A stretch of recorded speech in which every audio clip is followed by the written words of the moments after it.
बिस्मिल्लाहिर्रहमानिर्रहीम, अस्सलाम वालेकुम। Welcome to my YouTube family. आज की रेसिपी में हम बनाने जा रहे हैं पोटैटो वेजेस। इसे हम एयर फ्रायर में तैयार करेंगे। ये बहुत ही झटपट क्विक रेसिपी है और बहुत ही टेस्टी मज़ेदार से ये पोटैटो वेजेस मिनटों में तैयार हो जाते हैं और इसको बनाना बहुत ही आसान है। इसको बनाने के लिए हम आलू लेंगे। 2 आलू में आपको मैं ये बनाकर दिखाऊंगी कि 2 आलू से भी आप कितने आराम से पोटैटो वेजेस बनाकर तैयार कर सकते हैं। आलू को अच्छे से हम वॉश कर लेंगे। वॉश करने के बाद इसे हमें पील नहीं करना है। इसको 2 हिस्सों में कट कर लेंगे। जब 2 पीसेस हम इसके कर लेंगे तो फिर उन 2 पीसेस के भी हम पीसेस करेंगे, यानी हम इसे वेजेस में कट करेंगे। इस तरह से पोटैटो के वेजेस कट कर लेंगे और ये बहुत ही अच्छी तरह आराम से स्लाइस इसके हमने करने हैं। तो इस तरह से जितने भी पोटैटो मेरे पास हैं उन्हें अच्छे से हम कट कर लेंगे और कट करके इसको रख लेंगे। अगर आप वेट लूज़ करना चाहते हैं तो ये एयर फ्रायर में बनाकर तैयार कर खा सकते हैं। इससे वेट लूज़ करने में काफ़ी हेल्प मिलती है। जो लोग आलू बहुत शौक़ से खाते हैं लेकिन इस डर से कि वेट बढ़ जाएगा तो वो इस तरह से बनाकर इसे खा सकते हैं। अगर एयर फ्रायर मौजूद नहीं है तो आप इसे ओवन में भी बेक कर सकते हैं। ये बहुत ही ईज़िली और बहुत ही आराम से बनकर तैयार हो जाते हैं। तो बस तमाम पोटैटो को हम इस तरह से कट कर लेंगे और ये बहुत ही अच्छी तरह नीटली हमारे पोटैटो जो हैं वो कट हो गए हैं। तो इसके साथ साथ मैं आपको ये भी बताती चलूँ कि इसे बग़ैर ऑयल के हमने बनाना है। एयर फ्रायर में हम बग़ैर ऑयल के इसे तैयार करेंगे। बिल्कुल ज़ीरो ऑयल इसमें यूज़ होगा, यानी कि ऑयल बिल्कुल ना होने के बराबर होगा। तो तमाम पोटैटो को हमने नीटली कट कर लिया है। जो बिल्कुल लास्ट का छोटा पार्ट था मैंने उसे भी वेस्ट किए बगैर इसी में ऐड कर दिया है। अब इसके अंदर हम पेरी पेरी सॉस लगाएंगे। पेरी पेरी सॉस की रेसिपी मैं आपको डिस्क्रिप्शन में दे दूँगी, उसमें तमाम इंग्रेडिएंट्स आपको मिल जाएंगे।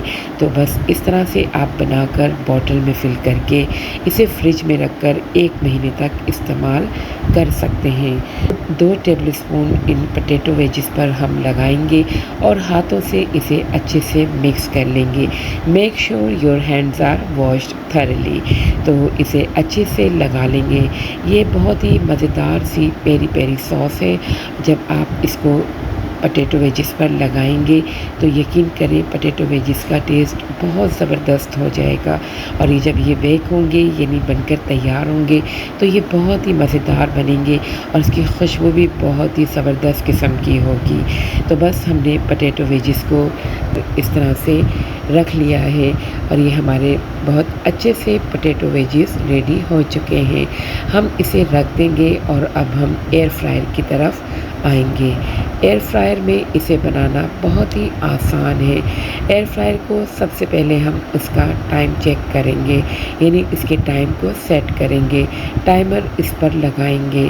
सबसे पहले मैं आपको ये बताती चलूँ कि हम इसे 180 डिग्री पर 15 मिनट के लिए बेक करेंगे, यानी ये एयर फ्रायर का टाइम हम इस पर सेट कर लेंगे।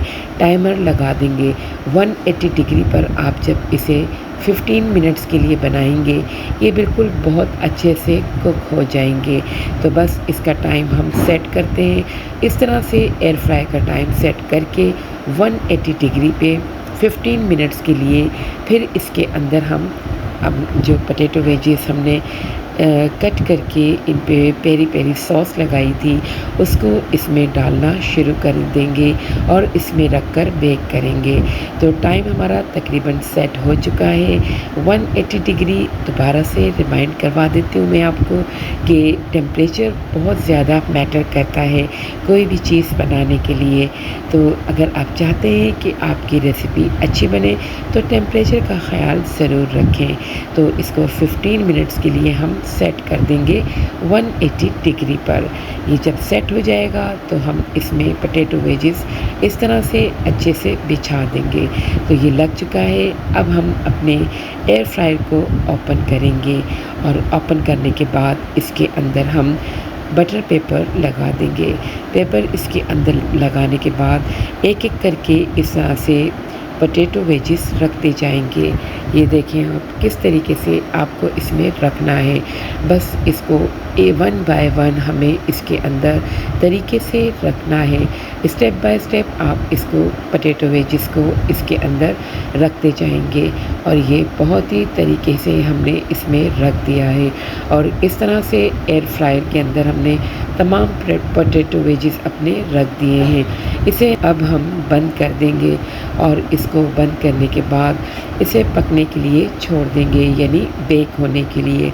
15 मिनट के लिए हमने टाइम सेट किया था और टेम्परेचर भी हमने इस पर सेट कर लिया है। ये इजीली बहुत जल्दी रेडी हो जाएंगे। अब टाइमर जो हमारा लगा हुआ था वो ऑफ़ हो गया है और हम इसे खोल कर देखेंगे। ये आप देख सकते हैं, करीब से मैं आपको दिखाती हूँ कि ये कितने अच्छे पोटैटो वेजिस हमारे बनकर तैयार हो गए हैं। आप इसका कलर देखें, कितने अच्छे बेक हुए हैं ये और बहुत ही मज़ेदार। आप इसे केचप या मेयोनीज़ के एंजॉय कर सकते हैं। इसे हमने डिश आउट कर लिया है। थोड़ा सा इस पे हरा धनिया गार्निश कर देंगे और थोड़ा सा इस पे चेडर चीज़ स्प्रिंकल कर देंगे। मोज़रेला या चेडर चीज़ आप इस पे थोड़ा बहुत स्प्रिंकल करके इसे एंजॉय कर सकते हैं।